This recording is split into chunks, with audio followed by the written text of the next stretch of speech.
I'm pretty sure I was wearing this shirt in yesterday's video because I'm wearing this shirt 2 days in a row, but it's a really awesome shirt and I don't really care.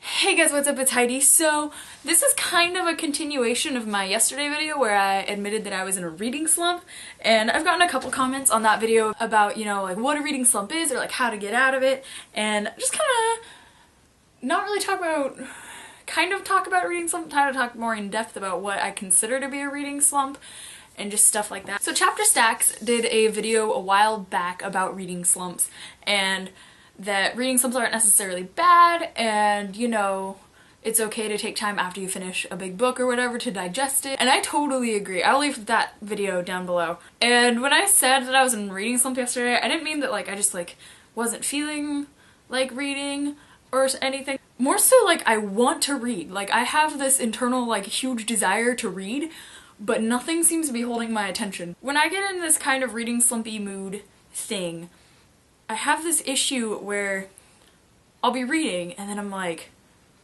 there are words on this page. And then I'm like focusing on like every single word, and I stop focusing on the book and more just on the fact that there are 26 symbols that we can combine in like infinite ways to make words, and somehow that translates into everybody's brain in the same way. And that's kind of a cool topic on its own, but it really gets in the way of reading for me. On top of that, I am just I'm a naturally fidgety person. Sometimes like I just have like periods of time where I just can't sit still. Like if I'm laying down, I'm gonna want to go to sleep, but if I'm sitting and trying to read a book, I'm like I don't want to sit in the same spot, or like I get uncomfortable, and that's just kind of what's been going on lately. I just kind of want to hear more thoughts about reading slumps from you guys.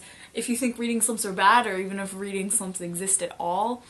Like I said, I don't necessarily find it a bad thing that you don't read for like whatever period of time. I don't think it's a good idea to try and force yourself to read because you're not going to enjoy the book as much, but I just like, I want to read and it's just not working.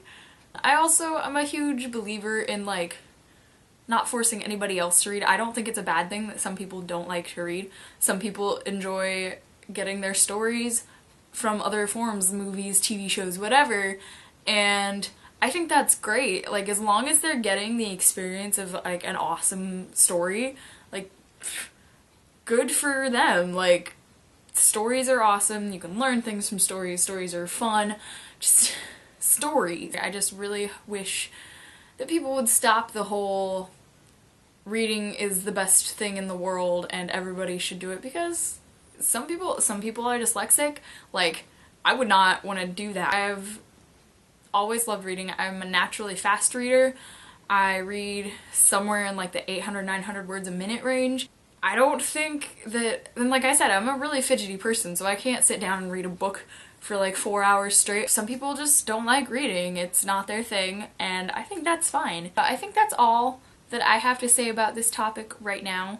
Let me know down in the comments what you actually think about reading slumps, and if you think they're good, bad, whatever, if you even consider using the words reading slump. If you have the word thing where like you can't stop focusing on the actual physical words on the page, which stops you from reading, because that's a thing I have, and if that's a thing you have, let me know down in the comments, because that's a really annoying thing to me sometimes. That is all I have for you today, and I will see you tomorrow with another video. Goodbye! Mwah!